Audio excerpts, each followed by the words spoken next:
Paano siya i-compare ang isang tao na judge at isang dakilang Diyos na dakilang judge? Yung tao, walang respeto sa Diyos, walang takot sa Diyos, pero ang sa kanya, nakukulitan lang talaga siya.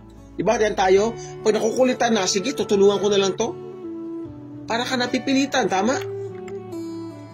Ang ating Panginoon, hindi katulad ng judge na yun . Kaya nga sinasabi dito, kung ang tao nga ay maaawa siya, kahit nakukulitan na lang siya, hindi na siya bukal sa puso, nagbibigay naman, di ba?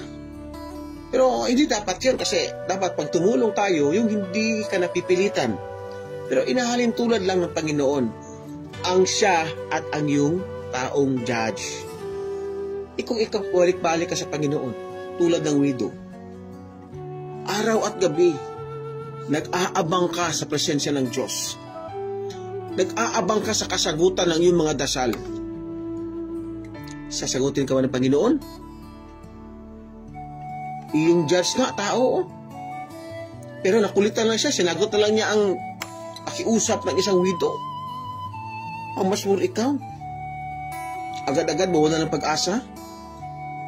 Isa, pangalawang attempt mo pag-pray, para walang sagot, ayaw mo na magdasal? Brothers and sisters, i-reflect natin ang ating mga sarili. I-reflect natin ang ating faith sa Diyos.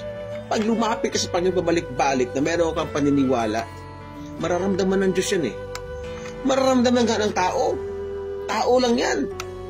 How much more si Lord? Siya yung ating Creator. Mararamdaman at mararamdaman niya ang malalim na pangangailangan mo.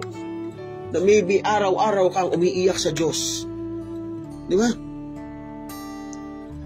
Araw-araw ka nakikiusap sa Diyos.